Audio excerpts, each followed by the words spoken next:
Welcome back, everybody. We took a bye week, but now we are back. It is your favorite Compas, and we are back with another edition of Compas on the Beat. On this episode, we do our quick recap of Monday night matchup between the Chargers and the Jets, plus our takeaways from Week 9.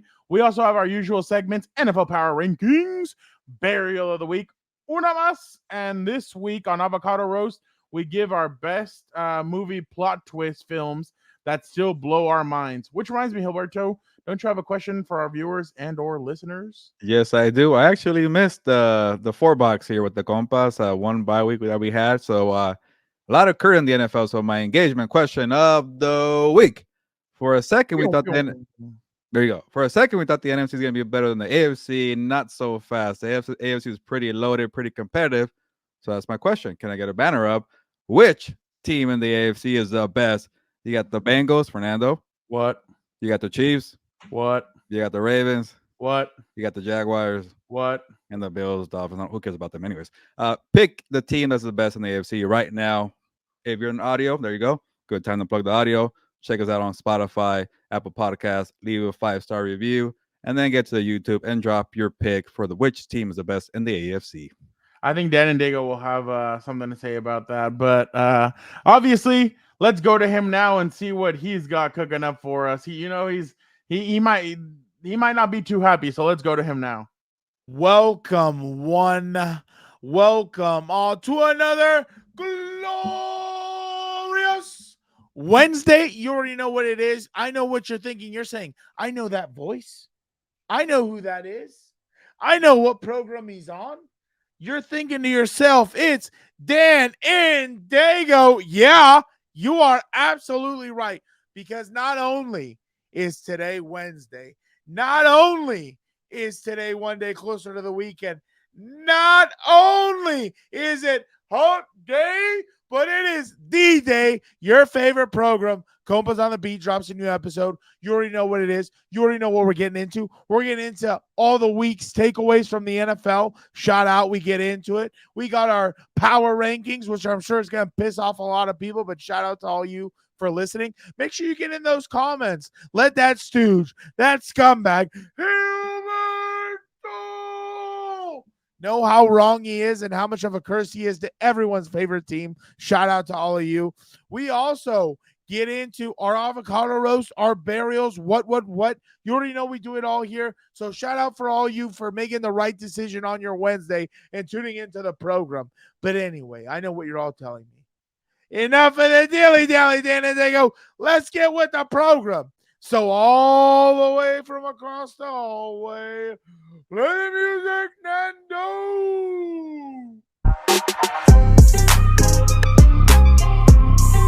Welcome to Compas on the Beat. I'm Fernando Ramirez. I cover the Chargers for the Sporting Tribune. With me, as always, my co-host, my tag team partner, Gilbert Manzano. He covers the NFL for Sports Illustrated. What's up, bro? A whole lot, Fernando. We were out of action for the 4 box here of Compas on the Beat. And I got to say, before your brother jumps on, it just has a long list of things he wants to talk about and just take up all the time and all the air. I just want to say 12-2. That was my record in week 9 of the NFL season. The curse is probably over. So can't wait to hear what Dan has to say. I am ready for that. But I am lock and loaded with 12-2. 12-2, really? Yeah. I got the Commanders and the Patriots wrong. And Vikings, Falcons, freaking Josh Dobbs. Yes, I'm going first. I'm going to go second. Let me tell you something. Diet Coke. I am fired up because I got a lot to say. I got a lot on my mind. And let me tell you something. You say you finally got your picks right. It only took you to like week 8, guys. Week 9, Dan. Week 9. Don't worry about it. Only took you halfway through the freaking. Let me get into this damn thing. I'm fired up tonight.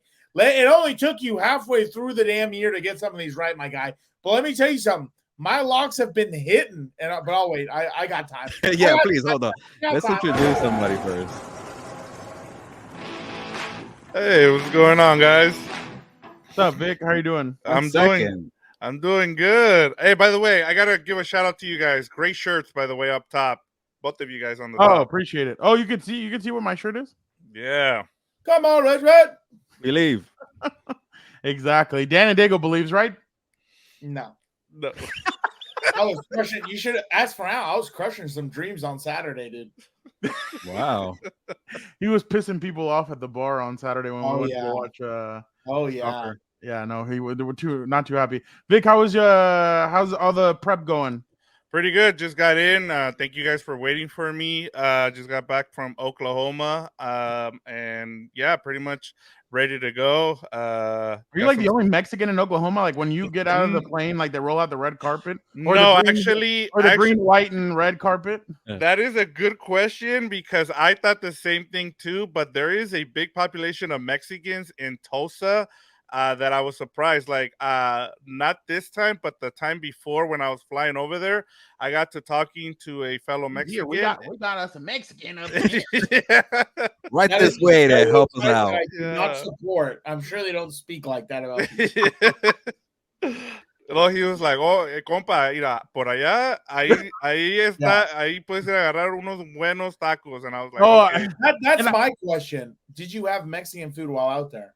While out there, yes, there is a place that we're planning to take Gilbert once he arrives for the wedding. You ate it? How good was it? Was it good? Okay, so one of the things that I've learned is that when you need go to a gravy while you're out there. Yes, oh yes, but yeah, that is bomb. There is a spot there too with some good biscuits and gravy that I had this weekend.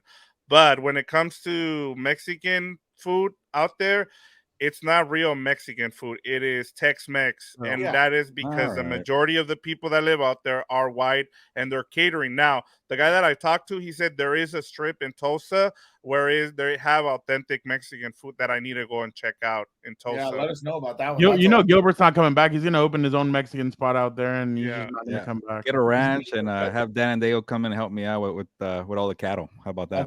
I'll be Dude, Dan and Daygo would turn into Brock Lesnar. That you know that would like he literally would look like Brock Lesnar. Some tight jeans every day and some cutting up flannels. Tight jeans. Have you seen Brock in those super tight blue jeans and the flannel cut off on his arms? He wants to see you in tight jeans. Yeah, what a weirdo. Brock Lesnar doesn't wear tight jeans. Just check him out. Like not like that. Okay. I will not do that. His ponytail phase, he has like super. I will blue not jeans. do that. Okay. Yeah, you know what's funny is that, so little Daniel goes to little Daniel and his family went to Europe. They didn't invite us. Oh. And you know what they ate when they first got there? Mexican food. I'm like, who the hell goes to Europe and eats Mexican food? Little Daniel is because little Daniel has a fine palate. He likes the finer things, and he was just not happy. It's like, why am I coming to Europe for Mexican food? And I started laughing. I was like, wow. So yeah, I understand trying it once. Like I remember when I went to Spain, I tried the McDonald's. The McDonald's out there is so much better. It's different. It's like the Subway too. When I went to Puerto Rico, the Subway there, they had a Cuban sandwich. I was like, why isn't this available at the US Subway?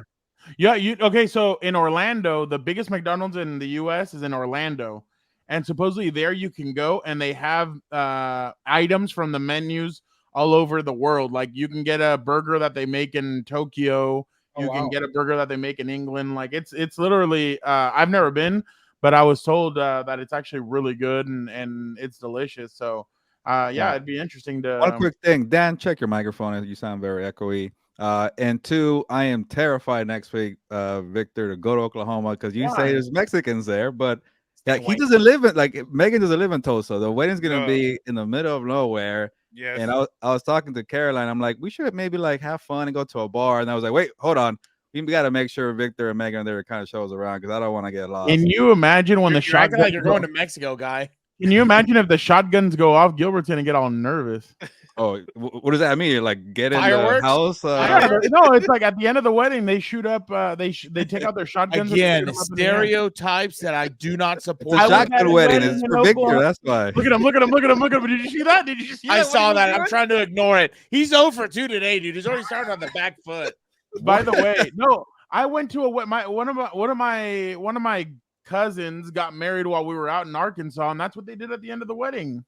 The people grabbed shotguns and bang, they shot them up in the air. Afford to fireworks, force the groom to get married, right? And not to run away. No, that's a different term, sir. A shotgun wedding. That is a different term.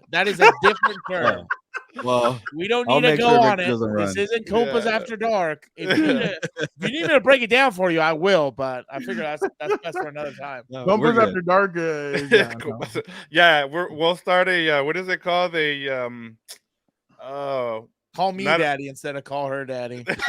Okay. That's what. Oh my God, there's somebody on the live that calls me daddy all the time. Oh no, Here. Papa. Oh yeah, Papa. Big Papa, Papa. dude. He thinks you're notorious FER, dude. I know for real. Or David Ortiz. I don't know which Big one. Papi. But Big Papi. yeah, exactly. But yeah, no, that Oklahoma's cool. I've been out there. I thought it was awesome. I went when I was in middle school though, or elementary school. But I liked it because my mom's dad was from out there, like in Arkansas. He's from Arkansas, but his dad lived in Oklahoma, so we went out there. It was delicious. Yeah, The it's only still my thing goal is, to get out there. it was like a little like where he lived. It was in the middle of nowhere. It was a little complex with like it was on a lake, and there was like 15 houses. Everybody was super nice. They would drive around in golf carts. They didn't need their cars, so they would drive around in golf Very carts, nice. go to the store in golf carts, and there was only one place to go eat. When you go eat out, you go to that place. Yep. And it's a little hole in the wall, but it's like their biscuits and gravy there were delicious. I'm still working them off now. So, but, oh my God, You're doing a good job, by the way. it was, yeah, no, but it was so good out there. Like I was just blown away. I'm like, whoa, like I'm like, this is good food. So yeah, you need All right, biscuits I'll and get gravy's that. at the top of your list. That'll be the first Yeah. thing I do. You got, well, what time do you arrive? That and some barbecue, maybe. I get there on Oh, Wednesday evening. I think they're 2 hours ahead of us. Okay, so Thursday, the next morning, make sure you go. Oh, it's the morning thing. Yeah, Okay, we're- cool. we're- Yeah, thinking biscuits it and for gravy is the sure. breakfast thing. All right. What world do you live in? You've never heard of I biscuits live and in gravy? Southern California. Okay. There's biscuits and gravy at damn Denny's. You're telling me you've never heard of biscuits and Denny's? I'm or not getting biscuits that and at gravy? Denny's. What are you, a savage? Come on. I'm just saying. Know where you no, I are. don't get it at Denny's either. I'm just saying, like, it's everywhere. But you want me to get it? Hey, there's a place out here. That place that we go to in downtown, that place has good biscuits and gravy. So does Antique Road. Don't disrespect my home. No, my it's not place like over it there. used to be. The Spaghetti Factory? Don't you dare.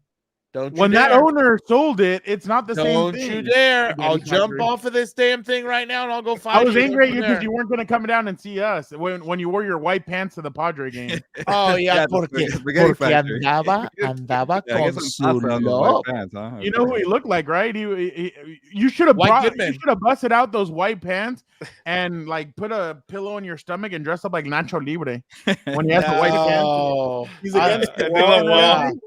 That would have been Right. incredible. going I off thought you were the going to say rails like there. White Goodman. Oh, That that too. one too. That would have been a good one. Nobody too. makes Dodgeball. me bleed my own blood. Exactly. Exactly. pump. Oh wow, Roquan Smith was asked about the Bears. He's like, at least my career is not going down the drain anymore. Oh, he told SI. Oh, nice. He told you. I think AJ Brown told Kevin Byard when he went to the Eagles, you're a winner now. So That is great. What did Chase Young say? Oh, It's what a did he whole say? different. Well, it's a whole different. You could tell there's winners out here. you're gonna stay healthy now, Chase Young. Is that what you said? Jesus. Stay healthy. That's crazy. I know. What he's talking about winners. What if they won? Good point. That's a shot at John Lynch, your boy. Don't start you there, because I have my freaking I have my revolver locked Fix and the ready to rock. Wi-Fi. I'm You're ready gonna to have all fire your these points things ready. off. Come on. I'm ready. I'm just All right. waiting. Let's head over to our Monday night recap.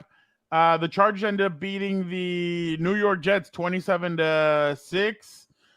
Interesting game, a lot of defense both ways. The Chargers sacked the Manhattan Milf Hunter 8 times and got 3 fumbles away from him, while they sacked the Justin Herbert 5 times. The Chargers were able to get 2 touchdowns out of it, and they had a Dan and Daygo's been calling for it on What's Up Bolts. Darius Davis needs to see the ball more. He returned a punt return for 87 yards. That and the fumble recovery by Joey kind of put the game away a little bit, jumping out to a 14-point lead. Somebody asked us, Gilbert, on the live, if the Chargers jump out to a 14-point lead, do you think the Jets can come back? Yeah. And we both said no. I don't think the Jets are made up to do that. So I asked you guys a question, and I'll start off with Dan and Daygo. Can the Chargers make the playoffs after these last 2 wins, Dan? Well, I think it's very difficult, just because, like I said on What's Up Bolts, I'm not going to waste too much time on this. Like I said on What's Up Bolts, I think they're going to lose one to Denver, and I'm going to say it's the one in Denver. That's where they always struggle. You know, they still play the Gilberto's Bills, which they're kind of not looking good, but I pick them one time. They're my against Bills. excuse me, Mr. Speaker, I reclaim my time. I just think they have, damn it. I think they have a tough schedule remaining, and I think the biggest problem is that every Sunday you're wondering, okay, what Chargers team is going to show up? And I think that's been the biggest problem. They have no consistency anywhere on this team. One game, it's the defense who look like ass and the offense is firing. Then the next game, it's the complete opposite. I think this offensive line is missing, I think this offense is missing more Corey Linsley than they are Josh Palmer and Mike Williams, because this offensive line has looked terrible. It looked terrible on Monday, and I think obviously the 8-man football team, I'm going to take that one out. But I think the game before that, they did not look equally. Oh, I think it was that was the Chiefs game. Yep. Yeah, that was a Chiefs game. They did not look very good in that one either. And even in that Bears game, they gave up a big shot because they let someone come in or whatever else. So I think if you can't fix the issues you have up front, I don't think they're going to make the playoffs, honestly. Vic?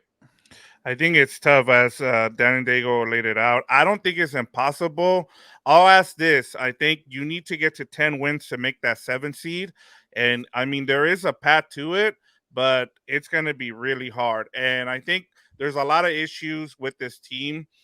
There are some things that I like. I know it's hard to criticize Herbert in this moment just because you can't put everything on him, but the same issues are still there with this team, and that is the right side of this offensive line has been really bad still. They haven't fixed it, and then losing Williams has been huge for this team. I don't think you don't have that weapon that you can get to throw the ball down the field, and I think you saw it against the Jets. I think he's really missing that element to this offense. It's just hard. I'll say no. And I'll keep it simple there for you guys. Gilbert? Man, it's tough, and I'll just say this: the Jets victory is kind of a little bit of false hope. Zach Wilson was terrible, and you got bailed out by Dan's boy, the rookie, taking that was it a kick return? Yeah, kick return, right? No, punt return. Touchdown. That was electric, and that was much needed. And like we said on Monday, Fernando, the defense needed to step up, and make turnovers. You got to make life difficult for Zach Wilson. They did it, but would you go in the dark here? You're dark 30, leave him alone. Yeah, turn off the lights on Zach Wilson because he is terrible. So it kind of feels like a good win. You're back on track, but this is why I will say yes. And Dan, you probably will hate that, but do you really? Because you call me a curse all the time, and you don't like when I pick the Chargers, but maybe you're turning a corner. I like that positivity. That's okay. No, I'm not. Don't be that optimistic. But here's the reason. It's a yeah, right. That was a Nick Sirianni. Yeah, it's a tough schedule. Yeah, they play not my Bills, my Ravens. I'll take that one. Yeah. Why does he take that one, Frau? Because all of a sudden they're winning and they blow. Well, you get it right when you say who's my team, but they also play the Lions, which is going to be difficult this week. Yeah. But they still got the Broncos a couple of times. They do play the Chiefs again. They play the Raiders. Sorry. Yeah, but by that time the Chiefs will rest everybody. Yeah, that's true. So. But here's the point is, like, do you really trust the Steelers and the Browns to just hold on and keep stacking wins? Like, maybe 1 out of 2 make it, but I don't see 2 of them making. Like, they don't have quarterbacks. Like, yeah, they have good defense and all, but I see that 5, 6, 7 is up for grabs, and obviously one's gonna be between the Ravens and the Bengals, so you kind of have 2 opportunities to make it there. And yeah, maybe you got the Bills could maybe surge, but the Bills have a difficult schedule too. Maybe that the Chargers are only 1 game behind the Bills right now. Yeah. So, and actually, the Bills are out of the playoffs right now too. Like, they're not even in it. So maybe that game against the Bills and the Chargers could come down for a playoff spot. So, and it's in LA. Correct me if I'm wrong, Fernando. So, yeah, I like their chances. I'm not confident about it, but I do like it. December 23rd, Saturday, big time. And I told you they're not gonna move that game either, because that game's being promoted all over NBC. Like, they're promoting it. It's on Peacock. That's why. Yeah. They're move it exclusive. Yeah, I know. Yeah.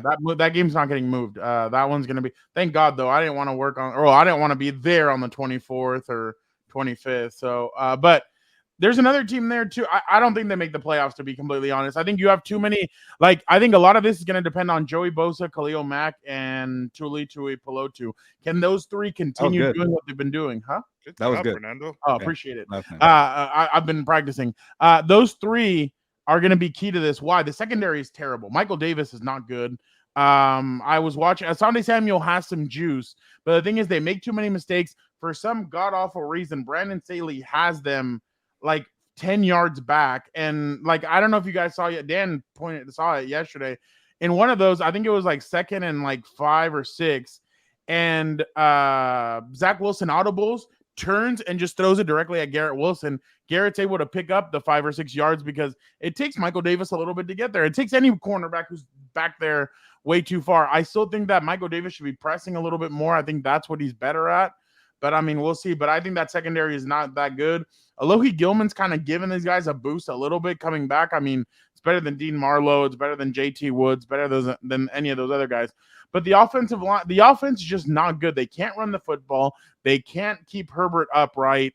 They can't, what was the other thing? They can't, there's no other consistent weapon except for Keenan Allen. And the thing is, I'm surprised teams aren't just doubling Keenan the whole time.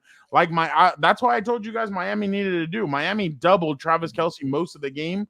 And that's why at one point the Chiefs struggled to move the football. The one thing I'm very surprised at is the stupidity around the NFL.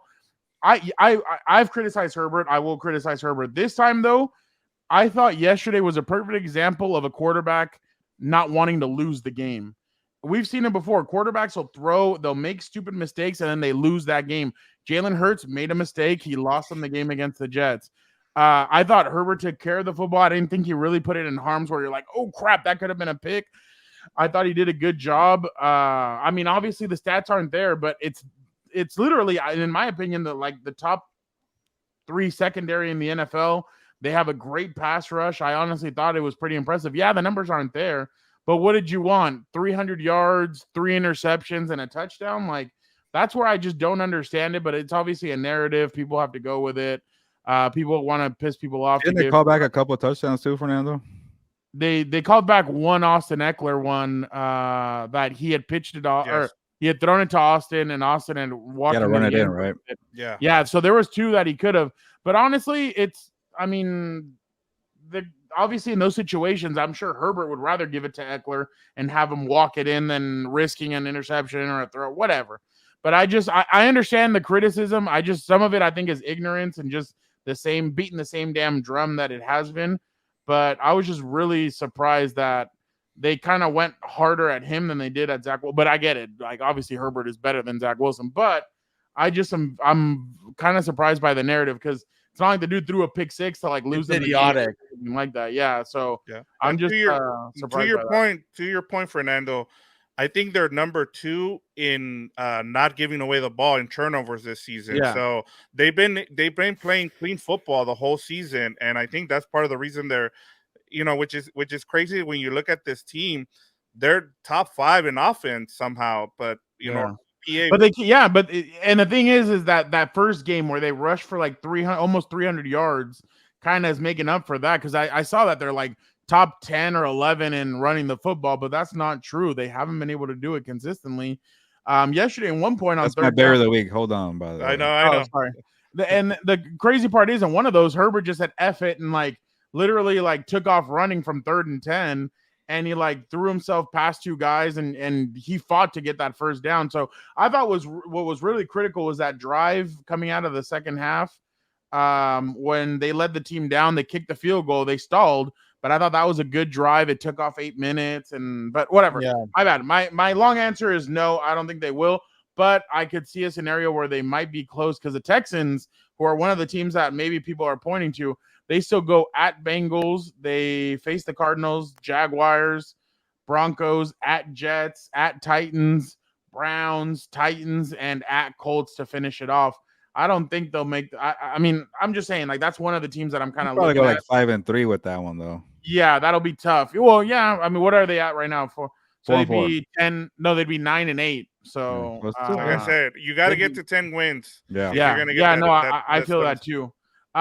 Just one last thing on the narratives. It's just so crazy to me how playing clean, intelligent football is now all of a sudden like a negative.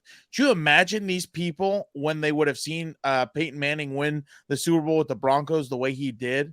They would have been like, why didn't he sling the football? Why didn't he? Da-da-da-da-da? It's like, He dude, did. it's not about it. It's not about that. It's playing clean football and getting W's. It's not an individual sport for a reason. You want individual sports, go watch tennis, go watch golf, go watch wrestling. It's an absolute joke. Didn't Troy Aikman share a story saying, "Hey, I went up to Peyton Manning and I said, hey, don't you throw a lot of wobbly passes lately?" He's like, "Yeah, I throw a lot of wobbly touchdowns too. What is it to you?" Yeah, Exactly. Yeah, Literally. exactly. Oh He my also god. said Robert Saleh looked hot. That was kind of interesting. So I don't know. I did catch that. Yeah, Which, by the way, inside. no matter, yeah, he corrected. We all noticed. This is one thing I did want to say. No matter how this year finishes, they should not fire Rob Saleh, dude. He's done a good job over there, just hasn't been able to find the quarterback. Oh. That's been the biggest problem. Oh, that's another thing. Should he be blamed for the struggles on the offense, Gilbert? Yeah, I think so. And it's gotten to the point like, okay, we see you. Your patience. I get it. You're in a crappy situation. Your whole offense from Nathaniel Hackett was built for Aaron Rodgers, and it just goes apart after 4 plays. So I get the patient approach, but now it's kind of like, all right, we're at the midway point of the season here.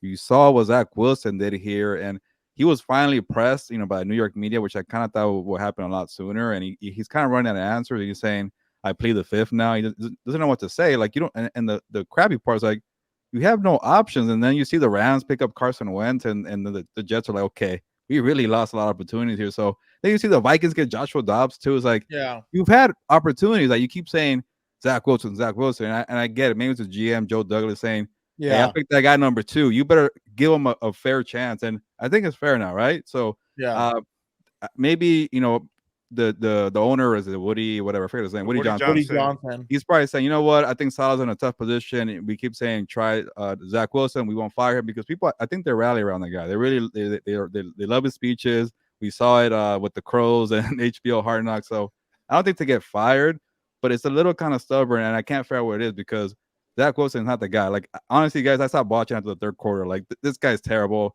He's not gonna make plays anymore. No pocket presence. No pocket presence. He couldn't feel pressure. He couldn't move anywhere, dude. Like, I don't know if literally that's the thing that's curious to me. Why would you let Mike White leave? Because he was the only one that kind of gave you juice last year. That was the weird part to me, but it is what it is. Well, and then just to go off of what Gilbert was saying too, like, I think it's on the GM, on Joe Douglas. Like, look at the offensive line. Like, as Fernando was saying earlier too, and I'll get to it later on with Aaron Rodgers. But why would you want to come back when you're looking at that offensive line and half your offensive line is hurt, the rest of it is just really bad. Like, this is bad, a bad way of building your team offensively. Defensively, Robert Saleh has them playing tremendously. I mean, the Williams brothers are great. Yeah. Like, they stole Williams from the Jaguars. Like, I don't understand that was another thing that the coach there that was there that let him go. That was another terrible thing he did. But in terms of the defense, he's doing his job on defense. I don't think he should be blamed for it. But at the same time, as Gilbert pointed out, like, you could have gone out and signed somebody, especially when you see last year with what happened with Baker Mayfield, and now you see it with Josh Dobbs. You can go and pick up a quarterback now, and it just looks bad on you. And then you're on national TV. That's what makes it worse. Yeah. If you think if you think today is bad, wait to see. They better win against the Raiders, or else it's gonna get even worse after Sunday night. So just a heads up. The good thing is, Gilbert, we'll be busy writing and doing other stuff. We don't have to. They might ask me to cover that game. So yeah.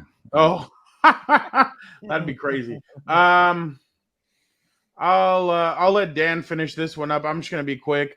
Yes. Why is it his fault? Because you're not a defensive coordinator, Robert Saleh. You're the head coach. It falls on you. The same way that we criticize. Well, I guess with Brandon Saleh, it's because it is his defense. He's the one calling it. But you're the head coach. You need to fix this. This is on you. You should have brought in a backup. I know they didn't think in a million years. Yeah, was freak accident. and that's why they kept that full. But I just think that it's a bad look on them, especially because it's a bad look on him, especially because he said it. He's like, I think the narrative's tired. He said it, I think, yesterday after the game, or on Tuesday morning. He said the narrative is tired. Like, Zach didn't lose us that game. It was everybody. It wasn't just him, but it's like his performances aren't helping. I mean, I thought in the second half, I thought Nathaniel Hackett made the necessary adjustments and they started moving the football. But as soon as they got into the red zone, he got sacked twice, once on second down and the other one on third. And I thought that really took the sails out. Like, if they could have came in, scored a touchdown, made it 17-13, it would have, 13. It would have been a different. No, it would have been a 10. It would have been a different ball game, but obviously. But Fernando, isn't that like on the GM, not the coach? Like, go get some freaking offensive linemen. You knew that when you had Aaron Rodgers, and then everything was just tailored for Roger guys. Like wide receiver. I think you told me earlier this week. Like, you got a bunch of wide receivers there for Rodgers. Like, you couldn't get like a backup kind of plan for the scenario. You couldn't think in your mind that this old guy who's 40 might get hurt. Like, come on, that's the GM. No, because you don't. I mean, I'm telling you, the way they're thinking is, holy shit, like Peyton Manning went to Denver. Tom Brady. Boom. Tom Brady went to Tampa. Boom. Like, we're going to get a scenario like that. He's going to come in. We're going to be fine. And it just blew up in their face. So you're telling me the Jets are cursed just like other teams then? Oh, well, I just don't think that. I think sometimes GMs are reactive. They're not proactive. And I think that's the thing. They're like, he didn't think ahead and say, you know what? We need a competent backup. Hell, you might as well should have brought back Joe Flacco and let him be the backup, because he probably would have been more serviceable. He at least slings it. But you can tell Garrett Wilson got frustrated. Guys are getting frustrated. You can tell. I saw Dan and I read the tweet from Rich after the game, ESPN reporter. He said that guys were like, this is unbelievable. That Garrett Wilson was like, this is going to tell us who wants to be here and who doesn't care and all this stuff. He fumbled on the first drive, though. I don't know why you're talking. Well, yeah, but I mean, No, then Lazard had drops. You know what they should do, Frown? What? They should pick up the phone, call a little high school out in Alabama, number 17 on the field, number 1.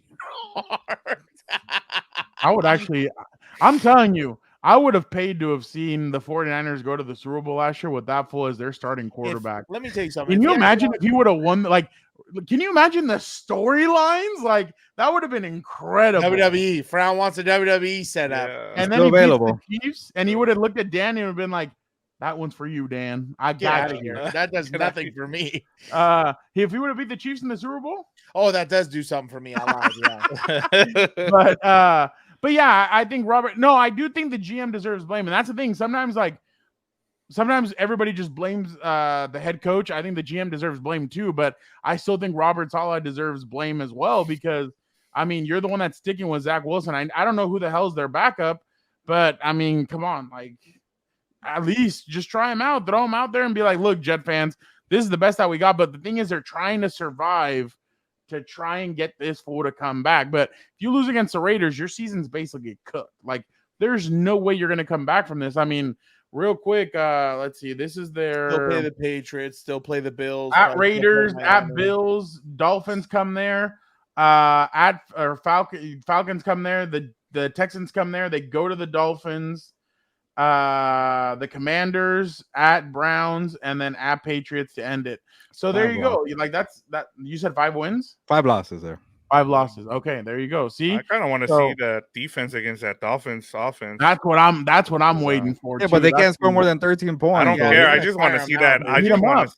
They're gonna beat them up. I can't trust Zach Wilson to get 13 points. Oh no, I can't even trust Tua to get more than against solid. Yeah, but at least they get 14. They just get 12 or 13. They're gonna win.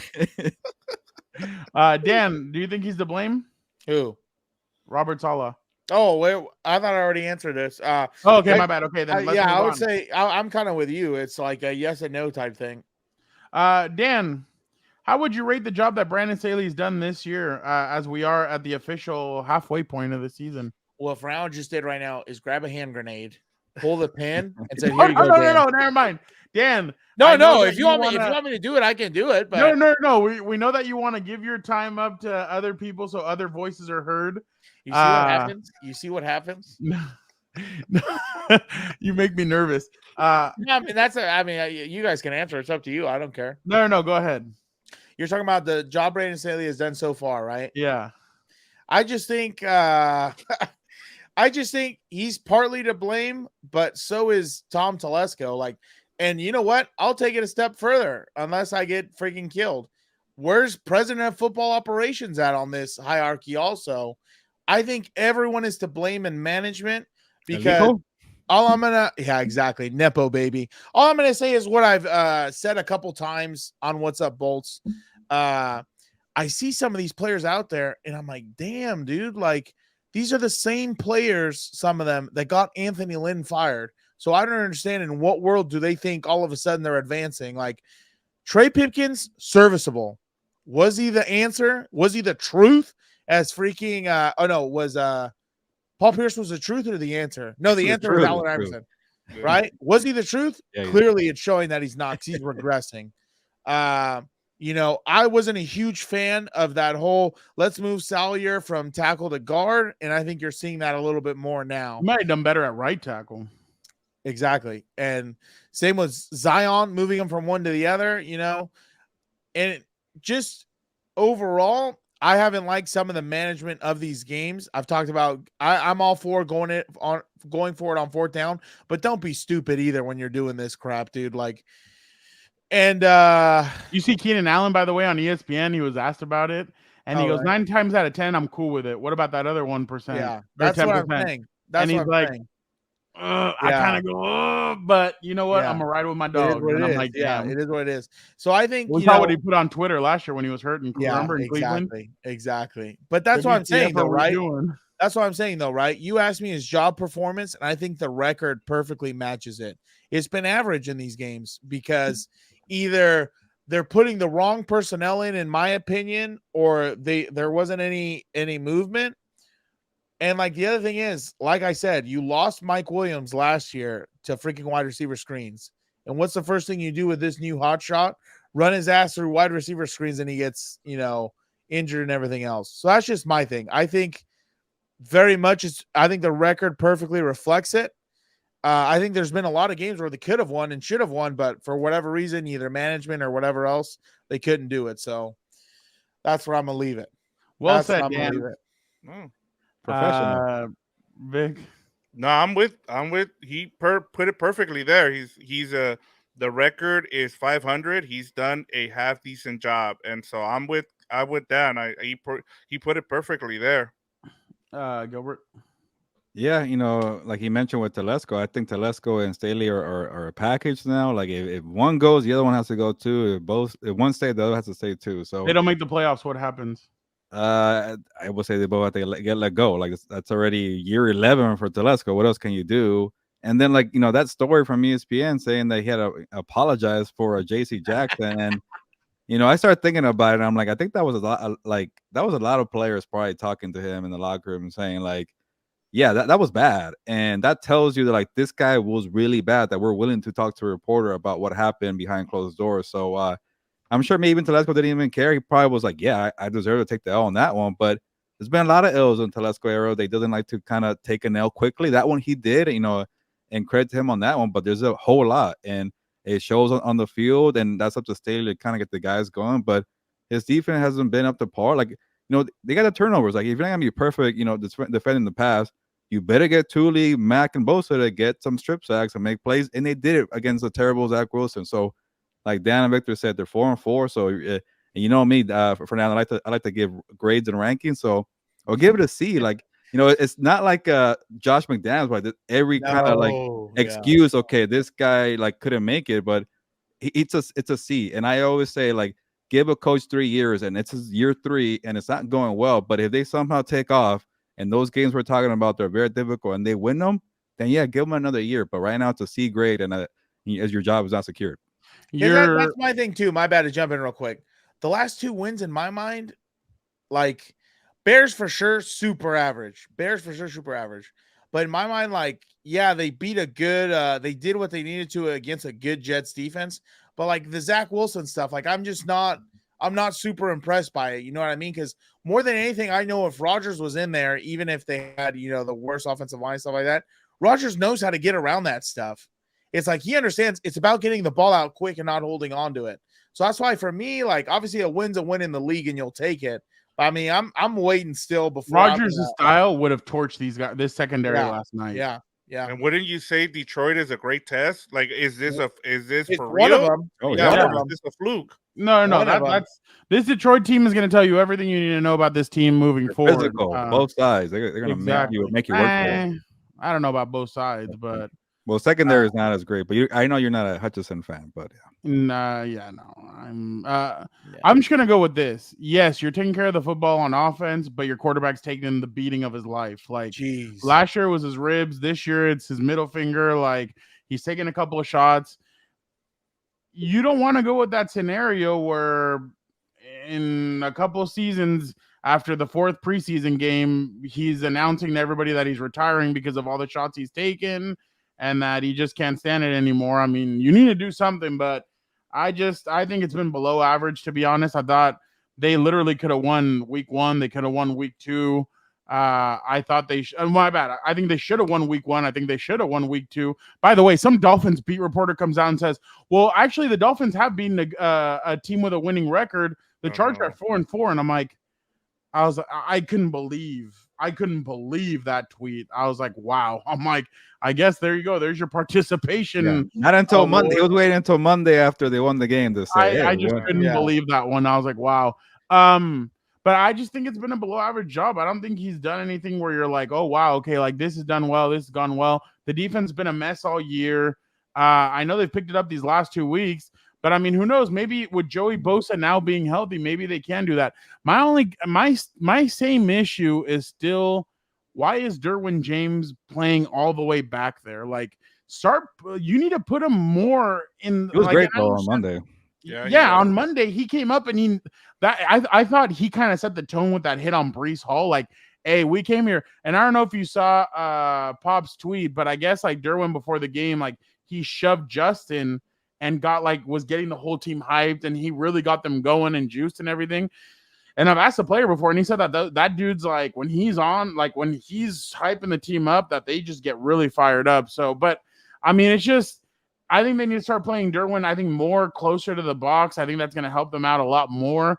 I thought they blitzed him quite a few times. I thought that was smart, but this weekend you're playing Jared Goff. I mean, I know he's been good, but he's also had crap performances. I didn't think he played exceptionally well against the Raiders.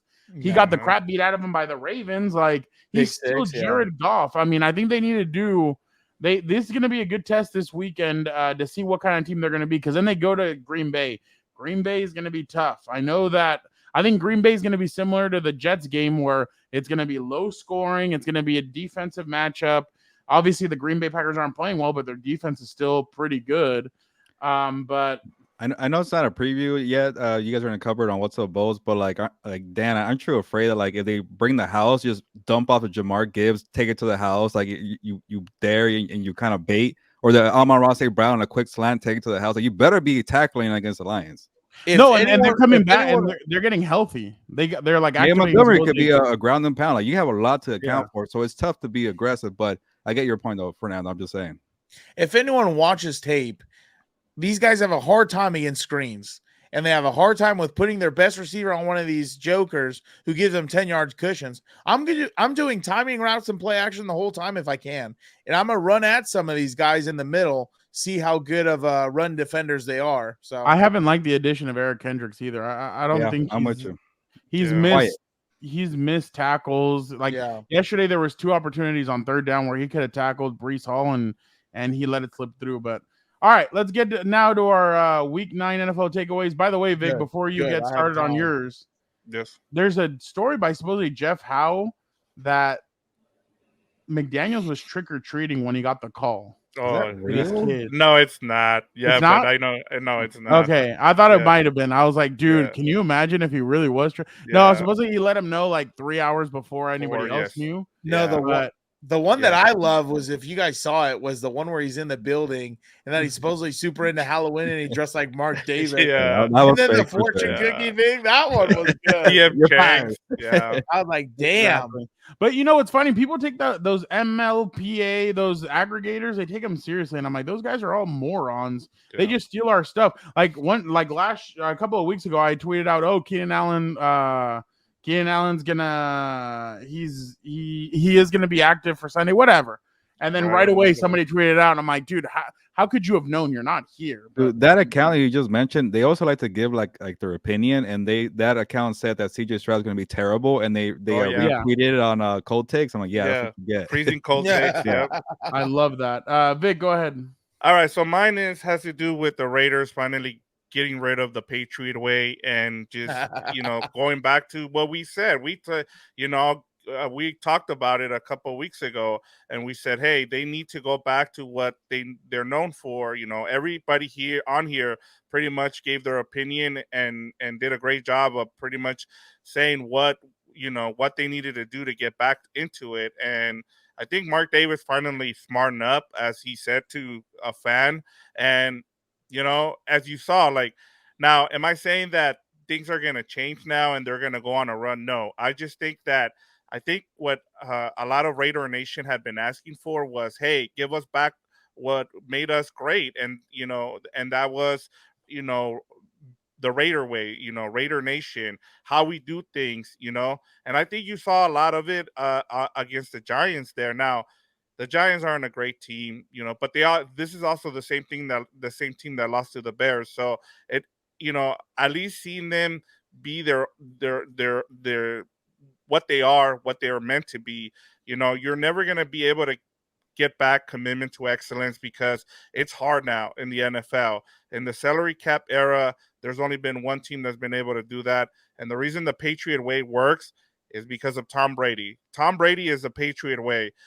The Raiders way is being, these hey, we don't give a F about anybody. We're gonna do things. We're gonna commit as many penalties as we can, but we're gonna win, and we're gonna do it. We're gonna scrap, and we're going to get things done. And I think it's just nice to see someone who's actually a Raider fan, in Antonio Pierce, who grew up a Raider fan, be the head coach.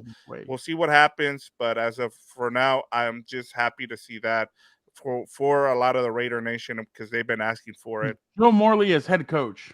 Let's just, by the way, I heard some clown on the radio the other day go, "Oh, Lincoln Riley should be they should consider Lincoln Riley or Jim Harbaugh." I'm like, why would either one of those guys work? Like, if you're Mark Davis, I thought Frank Smith is actually probably their best.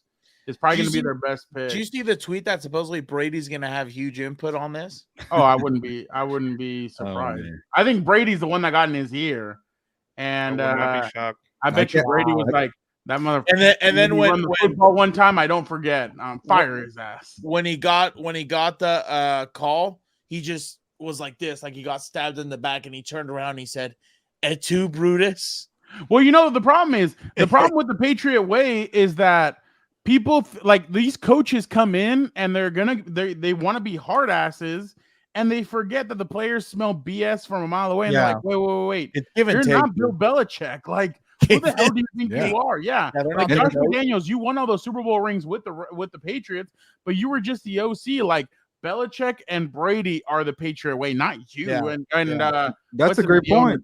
Because for now, like players go into New England knowing, like, okay, those Super Bowls, I'm walking in and seeing all that stuff. Yeah. Like, what was it? I think it was like a story. Edelman, like Edelnut, because that's what Randy Moss calls him.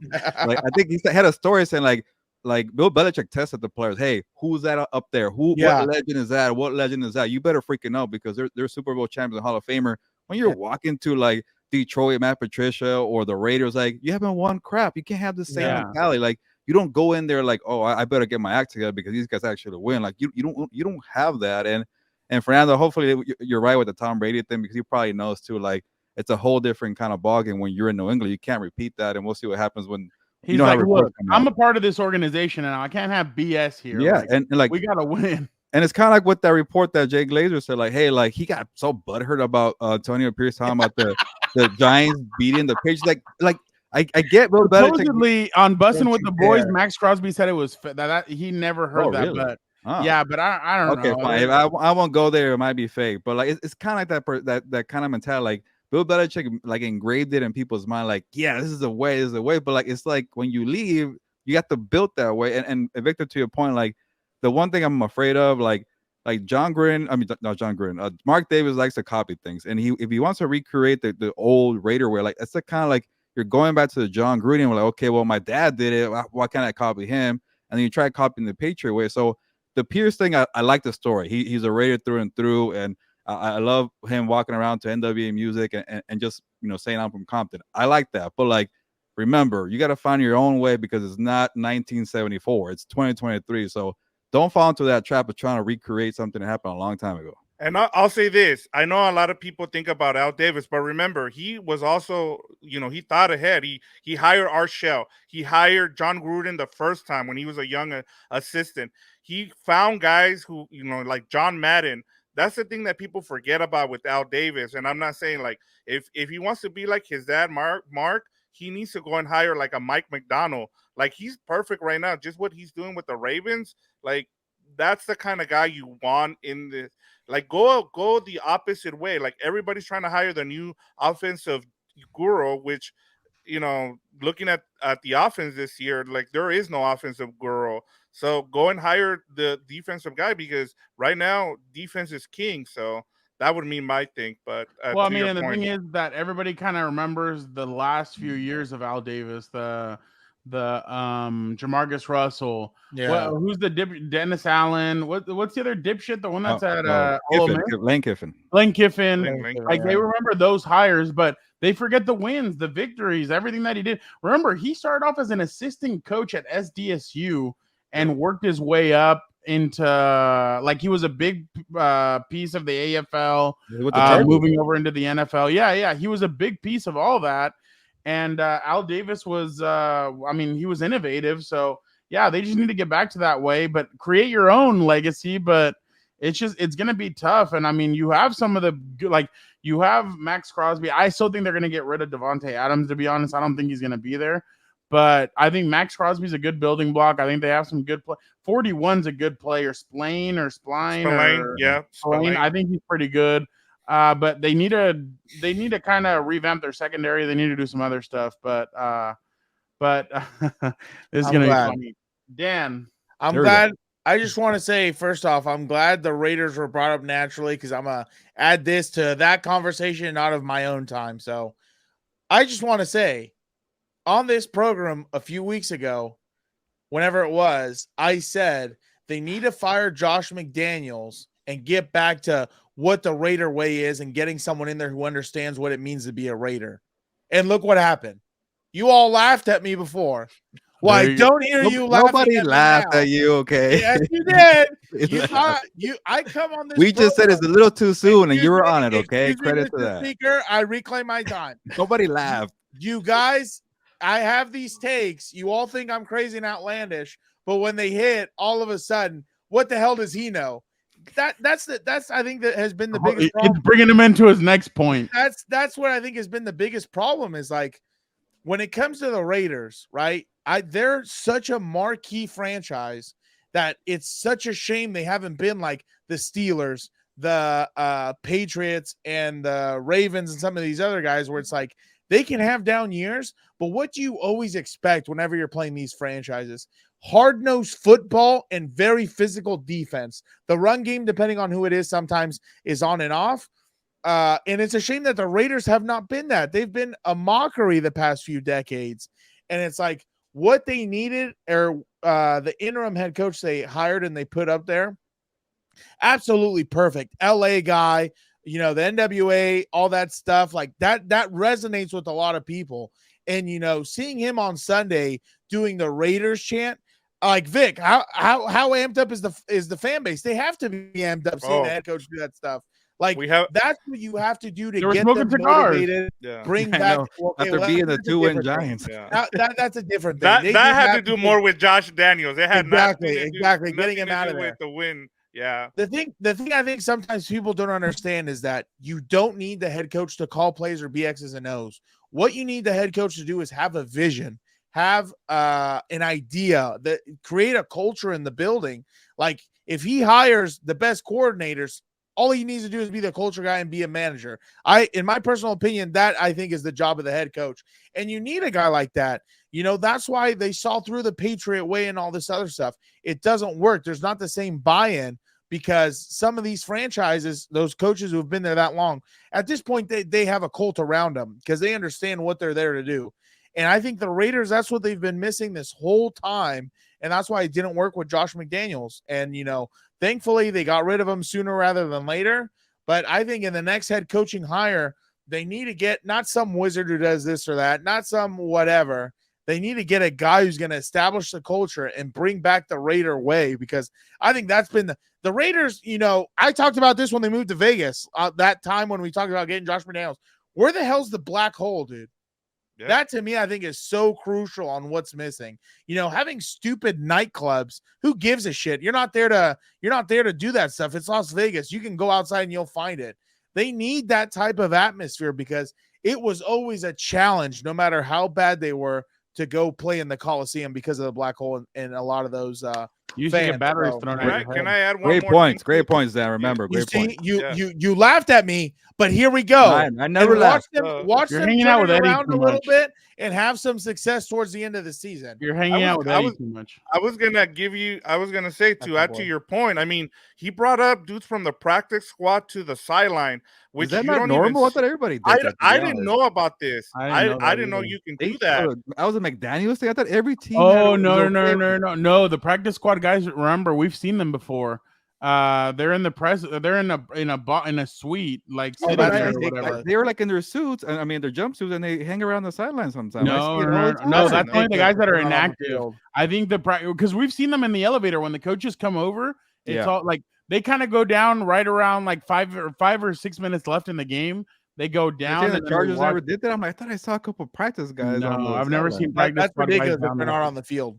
That's ridiculous. Yeah, because he said, "Hey, I did this in high school. We did it in college, and so we wanted to reward them for having a great practice that week." And I thought, I was like, "Why aren't teams doing this?" And so I was just surprised and I was going to ask you guys, and now you guys are talking about it.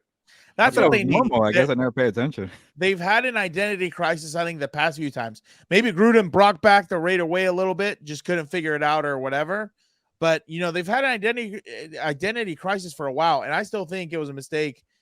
Jack Del Rio, if I remember right, had that team running before they canned him and brought in Gruden. But anyway, I'm going to move on to my Week 9 takeaway, and this one's going to be hot. Let's go, Dan. This one's going to be hot.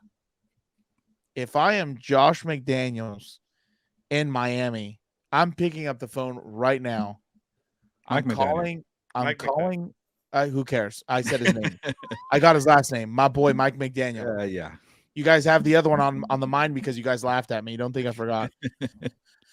I am calling the Chargers, and I am saying I will give you 6 number 1s and 6 number 2s for Justin Herbert, because I think everyone points at them correctly that they have not beat teams with winning records.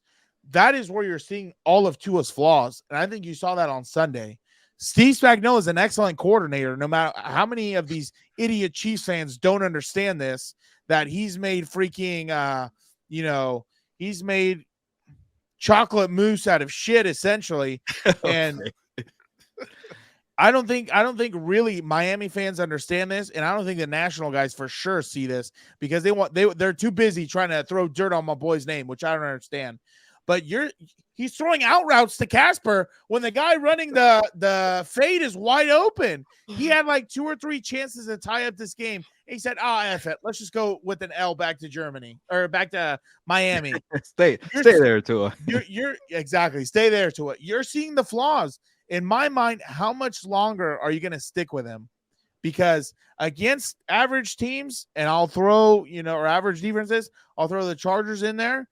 He looked great, but against these teams that haven't, look at that. There you go. Casper the Friendly Ghost for Mentai Tails' girlfriends, as someone said. Oh, I saw that one. I saw that one. He's been through enough. But But that's what I'm saying. You're Oh, starting to man. see And those look, flaws. 11 gets so mad because he's wide open. Yeah, you're starting to see those flaws. Okay. Maybe And the the other receiver thing- ran the wrong route. You don't know that.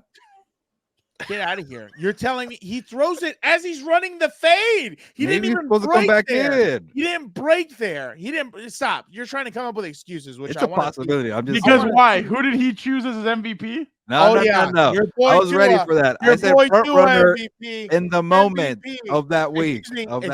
Excuse me, Mr. Chairman. I reclaim my time. The other point I'd like to talk about also, which again, how you'll defend this is going to be exciting to me.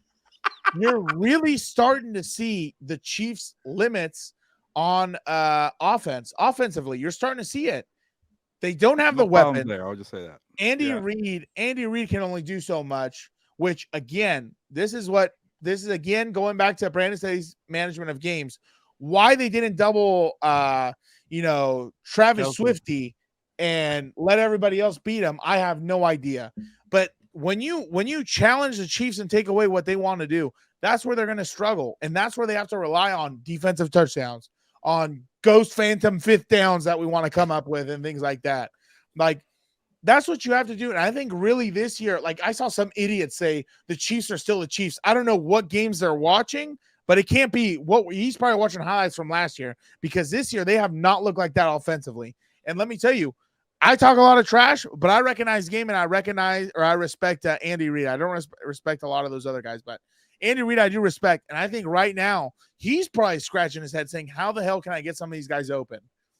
I think they're struggling. I mean, unless, Papa Goodell's going to pop out. Oh, never mind. That's too vivid.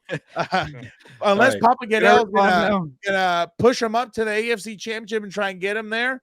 I don't know how the hell they're going to do it. Another thing also, again, on this program, 3 points. when I picked the Bengals and said the Bengals are for real, everyone mocked me against the Niners. And not only did they destroy the Niners, you did pick them. You were the only one. They destroyed again Hilberto's pick of the Bills. I don't think we mocked you, but excuse me, Mr. Speaker, I reclaim my time. Again, the Bills are paper. I gotta watch this video again. They're paper tigers, and I've said it from the beginning early in the season. I was mocked, but now it's coming to fruition. You know what my nickname is, Hilberto? I'm going to start making shirts. Nostra Danmus. That's what it says. Nostra Danmus. I may not know diddly squat about science and mathematics, but gosh dang it, about football, I know a little something, my guy. Because I'm a... yeah, exactly. Because I'm a cold hustler. Okay. And I know what the hell I'm talking about. All right, can I respond No, now? what's the other thing that he says? Because I'm a... No. He says, I ain't no... He's like, I don't know mathematics, but I'm a hustler. All right, Dan. You're mostly correct. I'll give you that. Good job. Good point. I want that clipped. You got the Bengals over the 49ers. I can't disagree. I don't know about mocking you at the time. Maybe it was like I heard week it. 2. Okay.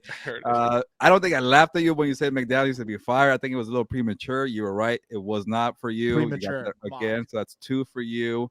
And I agree. The Chiefs' offense looks terrible right now. So that's 3 for you right now. Bro, if the Broncos took it you was to 9 points. So I can't disagree there. But I'll give you one thing that you forgot. Your boy Mike McDaniel, man, he needs to make some adjustments. If you say Tua is not a good quarterback, why are they taking all these home run shots? Like I told Fernando, it was a great line, right? They got too many home run hitters, not enough chain movers. Move the freaking chains, Josh. I'm doing it too. Mike McDaniel. And on the final drive, Dan, you're the guy who wants to run the football. Raheem Mostert got them to the KC 31-yard line, 25-yard run, a 19-yard run. Then you go 2 away timeouts left. What do you do? Give it to Tua 3 consecutive times. So make some adjustments, Mike McDaniel, because his offense clearly can't do home runs every single time. So that's my only beef there. Everything else, spot on. Kudos to you.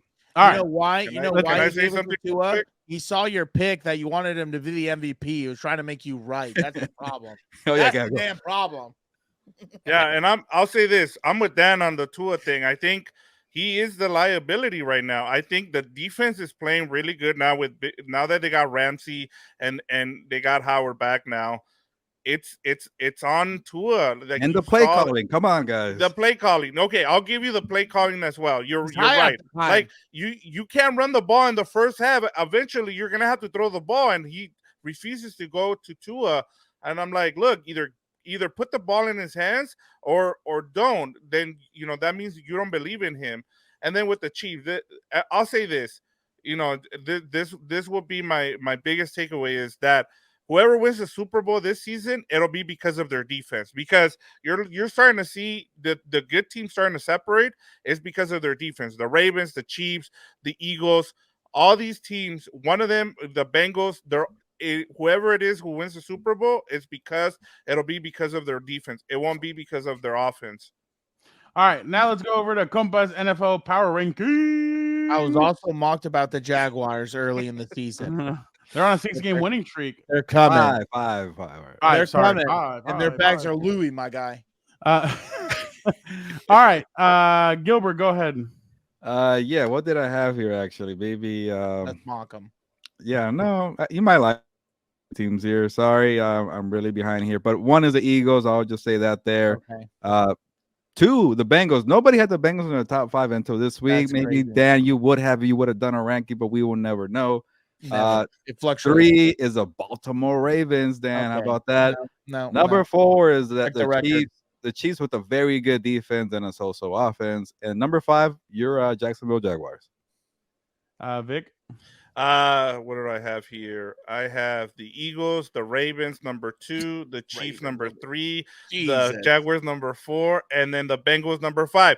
I can't put the Bengals ahead of these teams. They're not even a first place team. How am I supposed to put The Ravens Bengals? already beat them, but yeah. Yeah, They got off to a slow start. And what they do, they hobbled past the Bengals when they were sucking wind. Now that they're starting to find their sails, we'll find out. They're playing on Thursday night in a couple of weeks. So we're gonna find out. Okay, Dan. I need to know this, Dan. If the Ravens beat the Bengals again, will you at least give the Ravens their due? A little bit more. No, Let's look at who they've blown out. Let's look at who they blown out because that's what everybody gets excited for. What do you mean the Lions and the Seahawks? The Lions and the Seahawks. Here we go. Let's do. Aren't you the biggest Dan Campbell supporter in the world? Mathematics. Let's do a little. What do both of these teams have in common? Oh, what is it, Frau? You got it. Hit me up with it. Bad quarterback play. Exactly. So if they get down quick, And they play in the not gonna be able NFC. to come back. Okay, I'm gonna go after Vic for one right here. I know you're really on defense this year, Vic, but there's one team that's complete that can score points and defend. That's the Bengals. That's why I have them number 2. Okay. No, I'm not going to go on him for his list. It's his list. The only thing I'm going to say is that I'm not going to buy the Ravens until the playoff time because I've seen this way too many times. I want to see what Lamar can do. Can he stay healthy? This is right around that time where power rankings, Fernando. Regular season power rankings. You won't have a power rankings in the I playoffs. know. Gus But Bradley with 0 linebackers defeated this guy in the playoffs. I just want you to understand that. the Tennessee Titans have beaten them. The Bills have Tennessee beaten them. Titans, my boy Mike Vrabel, beat them in the It playoffs. was All right. the Colts and the Steelers. The Steelers beat I'm them. going to go number 1 Eagles, 2 Bengals, 3 Jaguars, 4 Chiefs, 5 Ravens. Oh no. All right. Uh, Little belief. Well, no, I know that the fifth one is the one where You curse. they curse. The so. curse. Who are they playing this week? The Ravens are playing the Browns.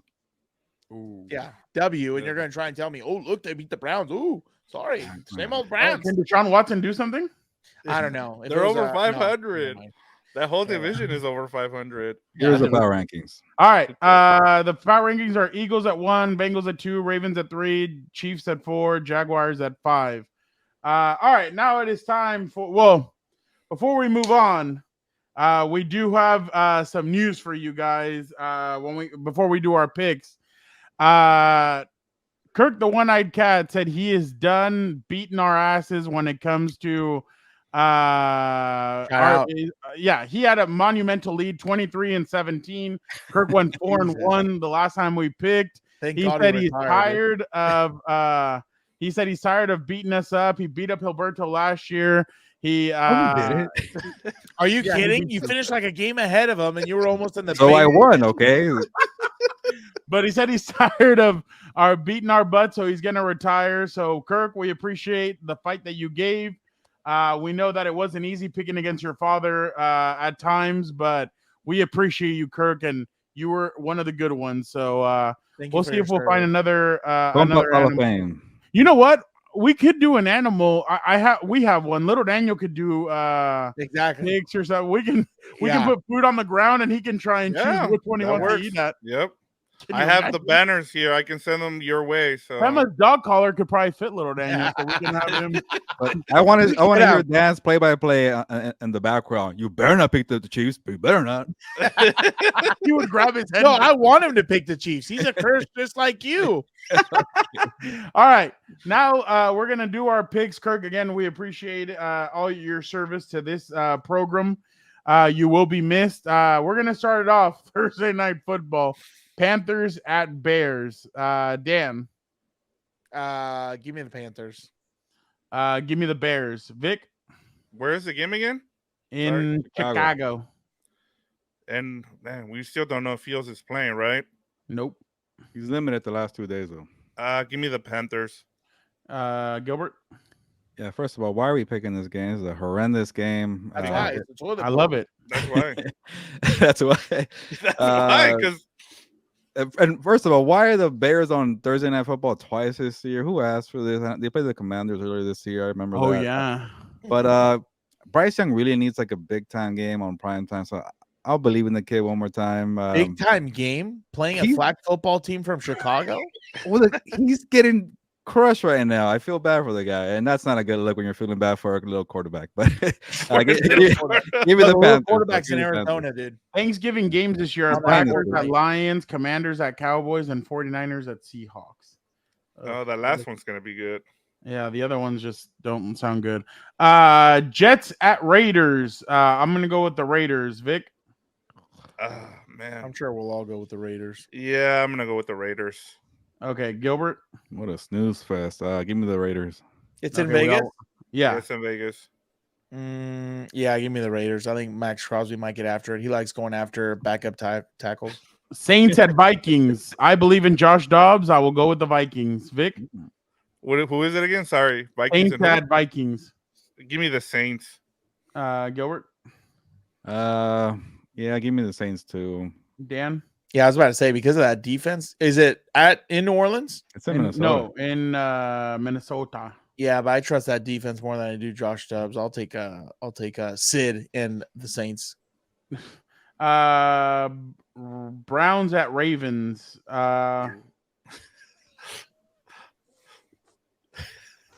You're thinking about this? Who? He didn't say who. He didn't say who to go. I'm gonna go Browns. Vic. Ravens. Dan. Is the massage parlor hero playing or no? Yeah. He's playing. Yeah. He's probably going to be well rested and oiled up. I'll take the Brownies. Gilbert. Oh man, give me the Ravens. All right. 49ers at Jaguars. That's the game of the week, right? Is that at 1:00 or 10 a.m.? I don't know. I could check right now. Where is it? Where's the game? It's in Jacksonville. Jackson. It's got to be a 10 o'clock game, right? It's a 10 a.m. game. Damn, I need to Yep. get to the stadium early. Is I want it? to watch that Is game. it this Sunday? Yeah. Yes, sir. We're picking it, sir. Oh yeah, duh. My bad. Sorry. All Yeah, right. 10 a.m. 49ers at Jaguars. I'm going to go with the Jaguars. Ooh. Vic, I'm gonna go 49ers. I think they bounce back finally. Gilbert, Jags also had a bye and they're at home, so give me the Jaguars. Dan. God. Why? Why? He mocks me and then he takes my picks. What the What? hell are we doing? Jumping off the 49er bandwagon. Jesus. Whoa. Oh, by the way, Dan, last time we did picks, you went 4-1.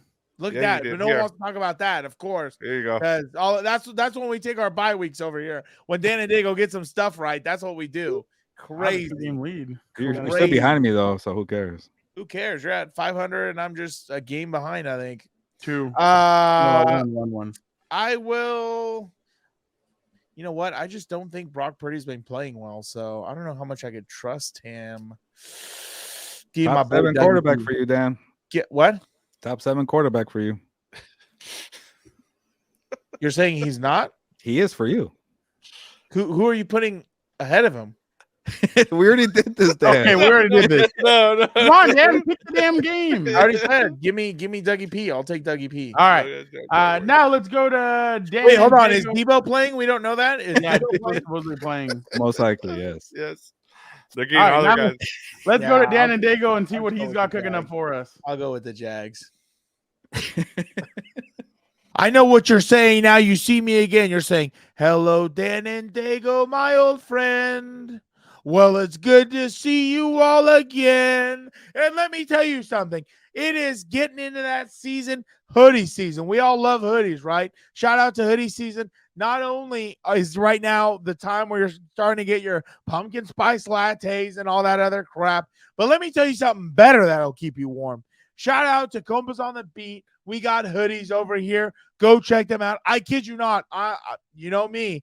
Dan and Daygo is always a truth teller. I kid you not. You can get that hoodie, put it on out of the package. It's going to be comfortable. I kid you not. One of my favorite hoodies that I own. Absolutely love it. I love that now we're getting into the hoodie season again. So that way I don't look like a maniac wearing a hoodie in 80-degree weather or whatever. Check it out. CertifiedCompas.shop. Go over there, order a hoodie. I'm telling you, you cannot go wrong. Black Friday's coming up. Colder weather's coming up. Christmas is coming up. Hell, for Halloween, I don't know. You want to dress up like your Compas? Shout out to all you. Go and get it. Go and do it. You know what I mean? Don't worry about it. Absolutely, you will not regret that purchase. So once again, go to CertifiedCompas.shop. You will not regret the hoodie. And real quick, don't forget, check out our other shows. We got a little House of Horns. We got a little What's Up Bolts. We got a little regular Compas on the Beat. We got a little combat Compas for everybody who loves fighting. And if you love everything, the champions, be sure to check out Compas FC over there. The lads have got you covered. But anyway, let's just get back to the program. Anyway, it's my freaking turn, dude. Yeah, right. I have more to say about Gilberto. What other quarterbacks are you putting ahead of Brock Purdy? Kirk Cousins with a torn Achilles, apparently, yeah. Oh my God. Let's just put Aaron Rodgers ahead of him, dude. Yeah, might as well. Anyway, it is everyone's favorite segment of the week. I already spent the first half of this program burying a certain scumbag who mocks me in my takes. And now we're getting to hear him. All right. Vic, go ahead.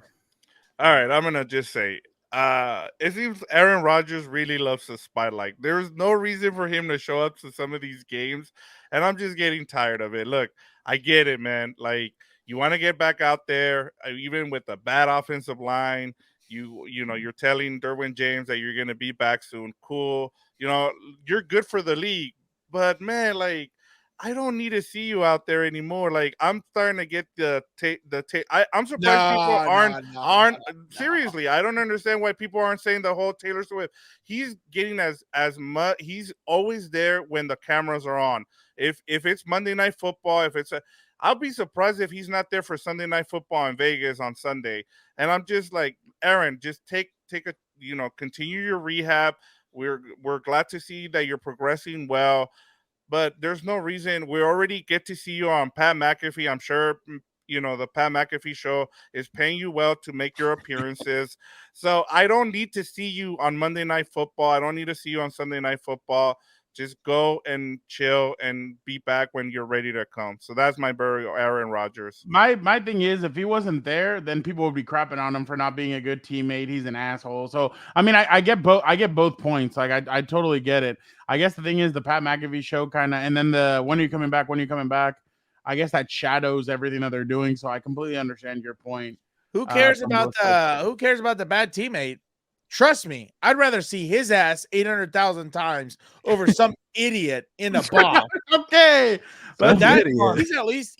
By the way, the USA Today just hired a reporter to cover Taylor Swift. Don't get me started because then I'm going to start talking about what's wrong with society. All right, who's next? Gilbert, go ahead. Yeah, I don't want to hear there's no more jobs in journalism, huh? But okay. Yeah, for me, is the number nerds, the analytics community, the stat heads. Like, I am tired. Like, don't show me any more EPA rankings and telling me, well, look at the Bills, they're doing well. Like, the Bills can't defend and they can't score points. I think I watched the games to know enough that the Bills have been terrible for the last 5 weeks in a row. But yeah, they're leading the league in EPA drive. I don't give a crap about that. Like I really don't. You don't And care about DBOA? Like I don't care. Like This if is the baseball. Bills are top 5 in it, they don't belong in it offensively. They're a terrible offense. They cannot score. And I'm watching Joe Burrow is a much better quarterback than Josh Allen. So you're talking about being efficient. The Bengals make it efficient. Josh Allen makes everything harder. He throws interceptions. That sounded weird. He throws interceptions. And then for the Chiefs, like I've seen the Chiefs too many times. They play on primetime all the time. Wide receivers can't create separation. And yeah, I get it. When you're throwing to Kelsey and you have Pacheco running, it makes your EPA, whatever you want to call it, DVR, look better. But they can't score points. They're waiting and waiting. Like Mahomes could be out there with a perfect line. He's waiting and waiting. Nobody's getting open. And that's on the wide receivers. I'm tired of the Chiefs. And then I wrote about the Eagles, the offensive offense. Like by the way, Chiefs defense, praise the crap out of them. They're going to keep them in games. And Vic, to your point, saying it could be a defense year. It might be the Chiefs again because that defense is really good. But it's going to cost them when they play the Bengals, who could actually score freaking points. Okay, and even the Ravens. It could be the Ravens' year because all they need to do is run the football and play defense. Okay, they're scoring points. But the Jaguars, I don't know. I got to see more. Okay, I know you guys are Jags fans here, and I picked them right now. But anyways, to my point, I wrote a story saying, like, you know what? The Eagles deserve credit for just stopping the Cowboys from scoring and winning the game. What are you talking about? Dak Prescott had 397 yards and CeeDee Lamb had 199. So you just checked the box score? You just checked the stats? Like, they had like 7 or 8 opportunities to score and they couldn't do it. Like, sometimes when you get the sack and you get the goal line stop, that is more important than Dak Prescott throwing for 397. Who cares? Stop focusing on the EPA and the box score and actually watch the freaking games, because sometimes they come down to one score. Whoever makes that one play, that's all that matters. Well said. Yeah, Thank you. I'm with you. 100%. You're right. It's getting kind of, though. The one thing I'll compare it to is that, as Dan and Daygo kind of said, it's not baseball and it's not basketball. You know, analytics works in baseball and in basketball. It's just analytics has made football worse, and then you're starting to see it the last 2 seasons with the scoring. Scoring is down for the first time the last 2 seasons since 2010. That's when the new rules came in. You know, it the output, as we went over it in rapid fire. You know, it's down to 43 points from both teams. Back in 2010, it was down to 41, guys. It's just that everybody expected to see a shootout on Sunday between the Chiefs and the Dolphins. Awful offense. And they didn't get it. And that's another one too, for now. Like, people are saying, well, look at the Dolphins. They're number one in a bunch of categories offensively. Yeah, because it scored 70 points in one time in one game. Like, it's like to your point to the Chargers of the Russian game. They had one dominant game, and then that kind of leads to the other games. And like, stop checking the freaking seasonal stats, because it could be 1 or 2 good games. So that's the problem. We're headed that way, and I think not the fans, but like media members like you and I, who we trust our eyes more than we do numbers. They're like, we understand that, but there's media members, there's fans just who watch Red Zone. Numbers. Make it easy for you. Like, little Daniel tells Daniel all kinds of numbers, and Daniel's like, you're not gonna tell me your numbers compared to these two. Well, 4, because Daniel wears glasses also. Oh, you're hilarious, you jackass. But all right, damn, what are you bearing? And remember, kid show. I was just gonna say, going off of what you were saying, it's again of what we go back to. I don't know what they're trying to do, what type of witchcraft they're trying to bring up to bring people who have no idea about the ins and outs of the game and only want to see numbers and little things that are highlighted. Like that, I took flack last year for saying the Chargers defense wasn't as bad as it was because they got stops when they needed to. So I'll just leave it at that. Yeah, another one. People mock you on that one. I'll give you that one. The game flow is something else. Numbers can't show what happens in the game. But anyway, this is my burial. This is exactly why I keep saying, don't come out of whatever stupid strike these people are in until they have better ideas. My big, it's not Big Fat Greek Wedding. Is it just My Big Greek Wedding? Yeah, I think you're right. Or is it? I don't know. The first one. My Big Fat Greek Wedding. My Big Fat Greek Wedding. Who cares? My bad. I wrote it wrong. That's my whatever bad. it is. Whatever it is. My bad. I've never seen the first one. I wouldn't know that. Threw me off for a second. This is exactly what I'm talking about. That, you know, this is why Holly Weird is having all-time lows, probably having terrible times, having so many people not going to movie theaters, because all they try and do is just say, hey, here's a little nostalgic feel of a franchise you love. Let's crap it up and throw it out there, and hopefully people will buy tickets because they see the name and the characters. It's an absolute joke. It's a mockery. My mom was so mad after the movie. The other day, I posted something on my Insta story that I think perfectly sums up what Hollywood needs to do. They need to go back, open a freaking history book, because it's probably all these damn TikTokers and all these other idiots on social media, these supposed influencers. They need to open a history book, look into Greek mythology, look into other things for inspiration or whatever you want. There's a lot of good stories in there. The problem is they try and, make these movies either in their own image or other crap that's not needed. And it's just, again, a stupid freaking, let's throw some duct tape and some glue, and here's a sequel. Here's a prequel. Here's a float out of your ass. Here's a, I'm sick of it. They're doing a Harry Potter remake. Exactly. Oh, no. Gonna be ass. Serious? Yeah. Gonna be ass. A Percy Jackson remake. Gonna be ass. In honor of Dan and Daygo, next week we are doing favorite historical movies in honor of Napoleon coming out. Oh, now, will you go? Are you gonna go see Napoleon? I'm gonna go. Yeah, I'm gonna go as soon as it opens. Okay, yeah, my there buddy. we go. Oh, is it next week? Oppenheimer No way. because of Florence Pugh. Oh my God, you degenerates! Are you kidding me? That movie had a lot more than. All right, it's been 2 weeks. All right. I think it's the 22nd. I think it's the 22nd. Yeah, it's coming out soon, but we'll It's the day do. before Thanksgiving. You're gonna be busy. Who cares? Screw Thanksgiving. I want to go see Napoleon slaughter some Russians and everybody else did. Although he loses, but it's all right. We'll see.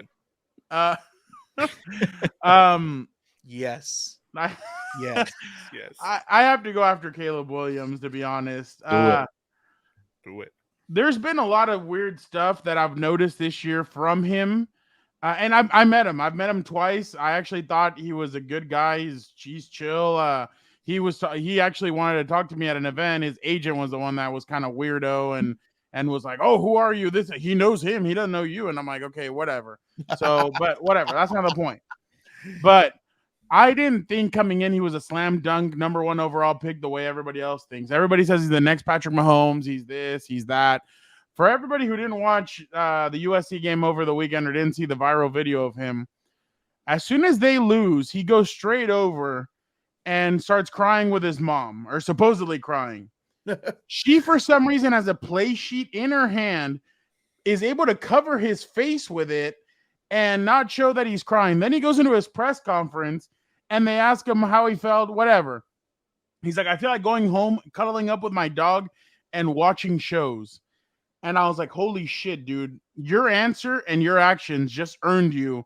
Maybe you're not like, how when you play Madden and you try and get your player drafted, he's a top 15 pick right now, top 20. Like, I wouldn't touch him if I was an organization. Why? Wow. It's not because of the crying. Everybody cries. I get it. But you still have a whole season. Like, you have a couple of games left. You still have a bowl game. You kind of threw your teammates under the bus. Yes, you had a good game. And your defense is terrible. It's one of the worst. But 3 weeks ago when you played Notre Dame and you shit the bed, did your teammates go and cry and crap on you? No, they stood there and they took it. And then you're standing there at your press conference, instead of sitting down with your teammates and talking, you're standing there. You're kind of like, there were like 8 guys there, but was that like an intentional thing? Hey, you guys never complain about not talking. Here's 8 guys at one time. I think that kind of was what it was, because the week before they hadn't. But then again, against who did they play the week before? They played Utah. Against Utah, he didn't want to shake anybody's hand. Yep. He paints F whoever the hell they're playing. Like, that is just little things that show me that I don't think he's ready. In the NFL, dude, if you go to the Giants, that media is gonna beat the crap out of you left and right every single week. If you go to the Jets, they're gonna beat the crap out of you every single week. Are you gonna be able to take that? I don't know, but I think the kid has some talent. I'm not gonna call him soft for what he did, but I just think he's done some stuff that is very questionable, and I would not touch him if I was an organization. Yeah. Just because I think there's way too much stuff, and I just don't like the demeanor that he's shown the last 3 weeks. And I've never liked the whole painting of the fingernails saying F whoever you're playing, because that just gives them already an automatic like, oh, this dude saying F us? No, we're going to F you up. And Two, you know what? I should have put Lincoln Riley as well. Lincoln Riley, you're just pulling the same crap that you were pulling at Oklahoma. This is in Oklahoma, dude. Like you don't go and your defense is trash. You wanted to keep the Grinch. You decided to finally let him go, and that's because they forced you to get him out of there. But Lincoln Riley's just, I think, a joke of a. He's not this innovative mind that everybody thinks that he is. I don't buy it either. I don't think he's as good as what everybody thinks he is. So I'm crapping on the quarterback. I'm crapping on the coach, and then USC. I'm gonna crap on you. You gave this guy everything you wanted: a private jet to use whenever he wants. You gave him a crap ton of money. You gave him a house. Like, you literally mortgaged your future for a dude that couldn't even freaking lace up Pete Carroll's sneakers or put on his gloves so he could go out there and throw. But this is just a joke. I think all three of them are a joke. I wouldn't touch Caleb Williams, to be honest. And I saw all these, I was going to call them Swifties, softies, whatever you want to call them on social media, not Swifties. Just, I saw people on there. Oh my God, I totally feel what Caleb is talking about. This is the problem when regular football fans have, is that there's too much crap, and that's why they want you out of their game, because no crap on the kid, especially because he deserved it. His demeanor is just terrible, but whatever. That's all I wanted to say. I couldn't believe how everybody was trying to defend. And then I saw somebody tweet out, in an overly, this doesn't have to be an overly masculine sport. Dude, they're going out there and beating the crap out of each other. What do you like? If he comes into a locker room with like I don't know, like who's like the toughest SOB right now out there? Whoever you want to put. But if he comes into a locker room with like a Derwin James or somebody like that, like guys are gonna smell BS right away. And I think there's some BS coming off. I don't mean to cut you off, but like, it's no, you're good. Not even about like, oh, is he a tough guy? It's like, you look like a me guy. You know, there's cameras everywhere. You're going over there knowing that everyone's gonna follow you. Go hug your mom behind closed door, or even in front of your teammates. I don't care. Just make sure the cameras are off. That's fine. But like, everything he does is like me, spotlight, the nails, and this and that. And it's like, look, I'm not gonna punch the guy to say, okay, I won't touch him, you know, with the 10 pick or whatever. But you can tell he's checked out, and he checked. You're part of the reason why you're checking out with these losses. Yeah, it's on Lincoln Riley on a terrible defense. I'm done watching USC games. They can't be anybody. Like, anybody with a pulse, you can't be. They're like the Dolphins of the college football. They can't be anybody good. Colorado almost came back on them. Like all these terrible teams they can't do anything. That he's a good quarterback. I get that, but like, I'm with you with a lot of me stuff, checking out, and like, okay, now you have 4 losses. You're probably like, oh, I'm ready to go to the NFL. Yeah, it's probably one of the problems about having an extra year. You're ready to go. I get it. But you still got to be a professional. You're getting paid NIL money now, and you're still making it about yourself.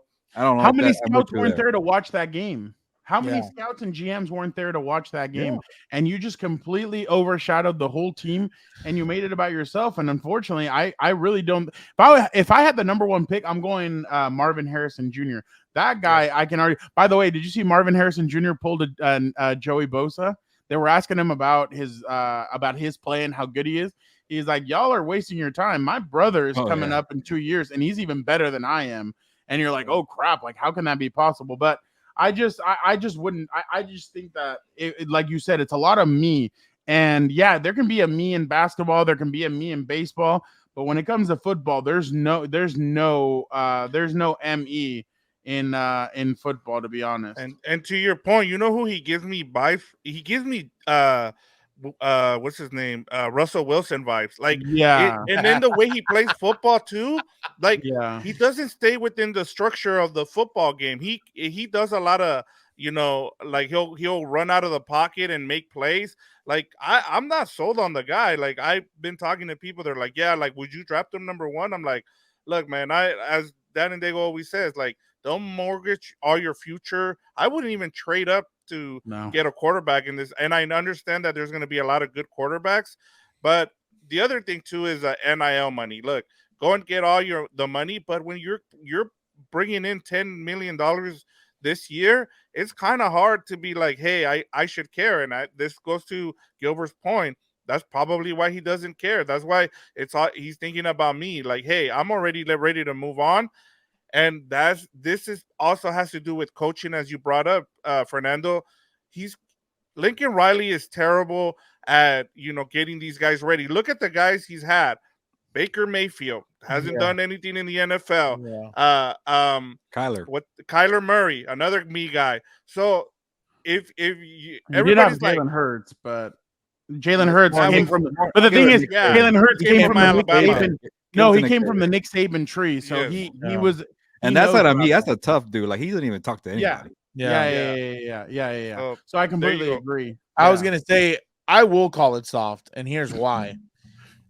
If you are, I don't know if they have captains at USC or not, but if all these kids want to be the quarterback to get the bag, face of the franchise, whatever you want, that's the face of your franchise when you struggle. If Bryce Young right now were to hop up in the stands because he's 1-9 and cry, Not I doing don't it. know. You might as well should just forfeit the rest of the games because that guy's out. And in my mind, football is one of those sports where I'm a huge believer of this, and Frown can attest because he's on the sideline.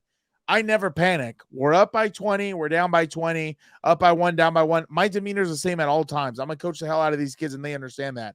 So when they start giving me demeanors that read like that they're checked out, I'm quick to pull them out because I let them know, like, I don't give a rat's ass. Obviously, I want to win, but I don't give a rat's ass what the score is. If I feel like you're not with me, you're not in this trench, and we're not going to fight to get out of here, it's not going to happen, dude. I'm going to pull you out because you can't be trusted. And at that point, you're not only a detriment to the team, but you're, saying screw you to your teammates because you're in a pity party while everyone else is trying to, bust their ass or whatever to get out of it. Like that's my biggest thing. As a leader, you are going to be in front when the moments are great, and you damn sure better be there in the front when the moments are like this where it's tough, because that's what you want to be as a quarterback. That's the type of quarterback you want. I'm sure Peyton Manning, the first year, his rookie year, when he set the record for most picks by a rookie, I don't think they had a good record and everything else. I'm sure he was at the front of that line every single time to take the blame. Just like when they won the Super Bowl, he was right in front. You know what I'm saying? Like, that's my biggest thing. And you have to be a leader, dude. And as a leader, you're selfless, not selfish. You put the emotions of your teammates ahead of yourself. Frown can attest also, when we lose, I'm always thinking about the players. And I'm like, how can I get them to, I don't want to say check out, obviously not check out, but how can I lift up their spirits a little bit as we're going to Saturday film and everything else, And I think that's the most important thing as a leader. And it's like, if he's not doing this, like Frown said, I wouldn't touch him if I'm in the top 10. I'll see if anything else is available. And you guys already know how I feel about quarterbacks and stuff like that. And the other thing is, I don't know what the hell Lincoln Riley is doing. Like, I'm wondering how long it's going to be before the boosters really just get tired of this garbage. I think he's regretting leaving Oklahoma, to be honest, because you have security spotlight out here. You have security in Oklahoma. All you probably have to do is beat Texas and just beat. How many Oklahoma years State. wasn't Bob Stoops there? I mean, Bob Stoops was there for ever. 20 years or whatever it was. Yeah, that's what I'm saying. Like, that's what I'm saying. Like, and then they're trying to link him to NFL teams. I'm like, if an NFL team takes him, that's like, why I think he wants to leave. Yeah. Well, leave it to go where? He can't play defense in freaking college. Apparently, he doesn't recruit those kids. What the hell's going to happen when he gets to the NFL? We're going to have an Urban Meyer probably 2.0 where he says, oh, gee whiz, we play Alabama every week. What the hell am I supposed to do? Yeah. And that USC schedule next year going to the Big Ten, it's tough. Yeah. Like it's going to get worse for him. So I don't blame him. Have you guys seen the rumors, by the way? The Chop House Fiend is supposedly coming back, taking his little finger guns. Get out of here. One more thing before we go off the rails, we got to end the show. How about all the teams waiting for 2024 when you could have drafted CJ Stroud? But what do we know, right? Yeah, dude, that kid sounds. He sounds good, great. Dude. I mean, he looked pretty good. Who'd they play on Sunday though? And they came back and won too. The Buccaneers. Oh, okay. A good defense. Yeah, they have a solid defense. Yeah, but he was slinging it, dude. I was like, these next few weeks are going to be critical for him. I'm interested to see what he's going to. Respect. D'Amico Ryans. Respect.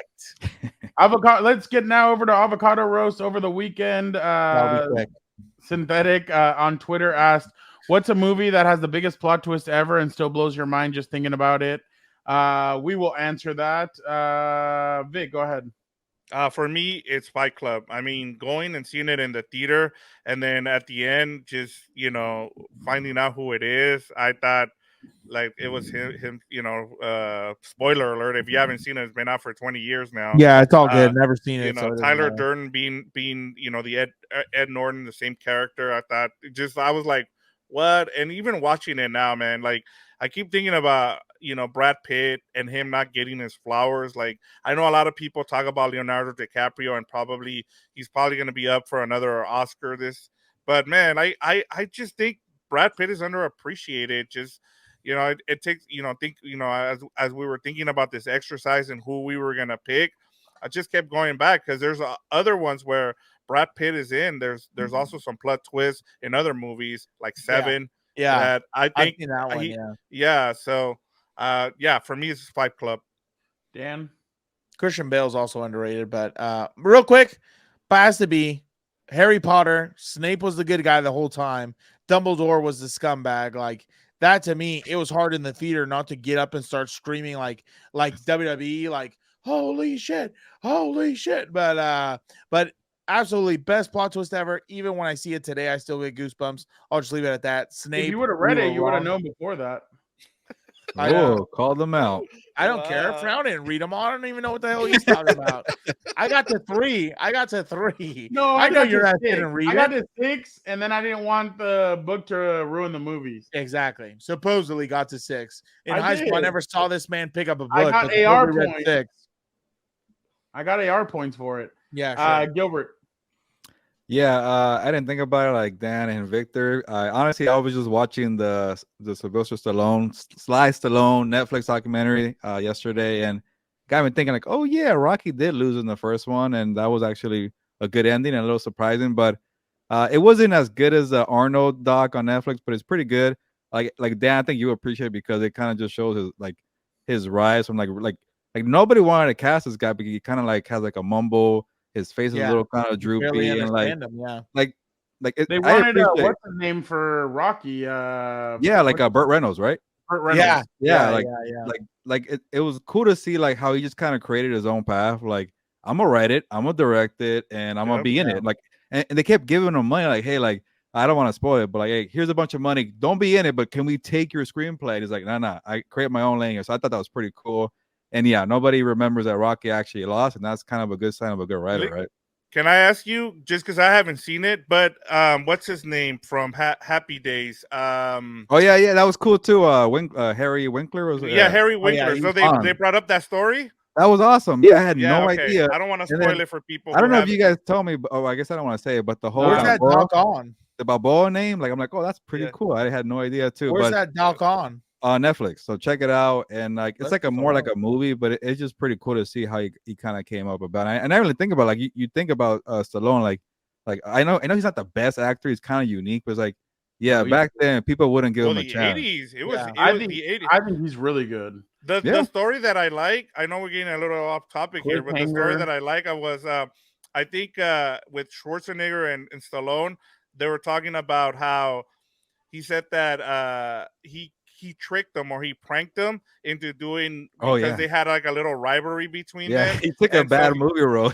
Yes, because he thought Arnold was gonna do it. Like, oh, that guy's gonna do it. Let me take it. It was But that's cool. You kind of don't have those rivalries anymore in acting. I like that because they're all soft. They all want to be friends. I'm gonna go with The Empire Strikes Back.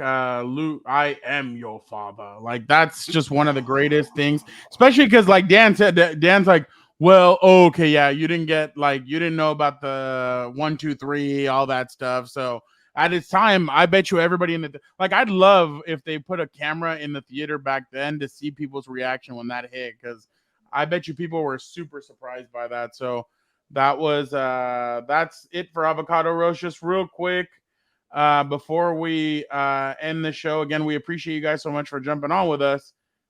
It's big guy season, guys. We're on the come up, big boys. It's our season. Coffee season. No. Jason Kelsey is a finalist for People's Sexiest Man Alive. So he's up with this weirdo. I know. Willy Wonka. Por favor. Usher, what the hell? Is this 2005? Jamie Foxx. Is he still alive? That's good. Well, don't say that. Okay, Daddy. This guy's a weirdo. Kravitz. Is this Zoe Kravitz's dad or? Yes, Lenny Kravitz. Yeah, I don't know who that is. Dude, look at the first comment. That's hilarious. Everybody else is like really old except for Travis and the Willy Wonka kid. Yeah. Travis has a But, chance. I mean, no, Jason Kelsey has a chance. Yeah, he does. I honestly thought it would be Travis that would Yeah. be nominated for it. But look I at what think he that's like the joke. Like they want attention for it. beauty is in the eye of the beholder. That picture He tweeted that out. I thought that was pretty funny. on Before we ML go, though, football. Come on, Jason, find another account. And you know what I've heard a lot from women saying that he's actually the best part of that podcast. It's not He is. Travis, He's it's funny. Jason. Yeah. yeah, Jason's hilarious. This is from women. yeah, You Jason's should hilarious. you should see what he said about game day fits. It's the most accurate thing ever. It's so funny because Dan met him at the Super Bowl when he was going to the bathroom, and Dan I think that's Dan's favorite player right now in the NFL behind Justin Herbert. 100%. Oh, and Derwin. Love my hogs. Love my hogs. Yeah, but my dog Derwin and the son of Odin. By the way, if you guys want to see any By the film on way. Dan coaching, here's a quick one.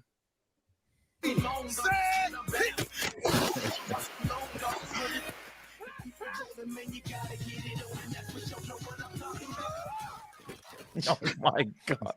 Baby, what is wrong with you? You don't hit the quarterback during practice. My shoulder. He was a receiver. My shoulder laid out. Bring in the backup who never plays. I love that. You should see it. You should see me when I'm scout team OC. I get really pissed off at those guys. Yeah. That guy really reminds me of Leighton Vander Esch from the Cowboys. Hey, Thad Castle. Oh, yeah. Dog, dude. He went number 1. You know what's overall. crazy? He's actually become a really good actor. I actually liked him in Fast 10. I thought he actually Stop. I thought he was pretty. The He trailer was for good Reacher. in Reacher. He's in Reacher. Yeah, the Reacher, trailer I for think he's Reacher good 2 too, just but came out. I thought he was good in I think he's kind of that next guy to be in action movies and do all that. I think he's kind of taking that he's in that next, because I mean Sylvester Stallone is still doing what's it called? chill. Expendables 4 and stuff. He's the so chill. they're- The but- roids are gonna kill him, dude. I think he's next, but we They didn't appreciate mention you guys. Creed, by the way, in that documentary. That tells you a lot right there. Wait, what'd you say? They didn't mention Creed in the documentary, by the way. Oh, really? Oh, well, because he's fighting with the Yeah, supposedly he has a it script. said a lot. He has a script ready for Rocky 7, but that obviously he's not going to do it unless I MGM think releases. too. They took his idea again and made like a sequel or whatever. It's absolutely asinine. How are you gonna rob his idea or his thing that he started up? Like, where's the Creed name coming from? Did someone just magically make that up out of their mind? Yeah, right. Hey, yo, that's my Well, movie.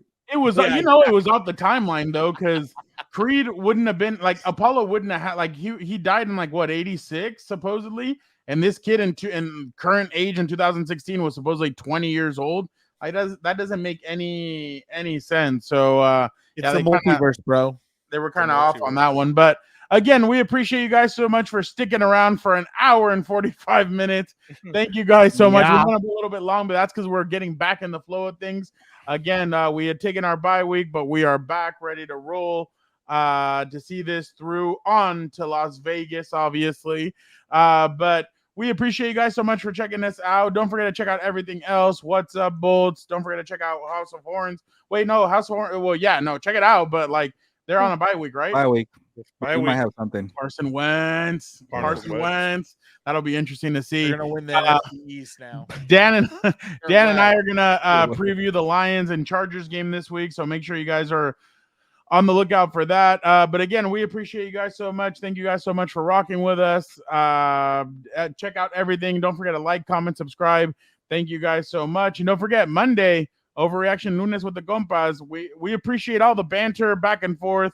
We know Athir is gonna jump on there very early and comment, but feel free to come on in, chill, hang out again. And even if you're not able to, leave the comment in there. We will get to it. But thank you guys again so much. But for the time being, Gilbert, sabes que vámonos. Yeah.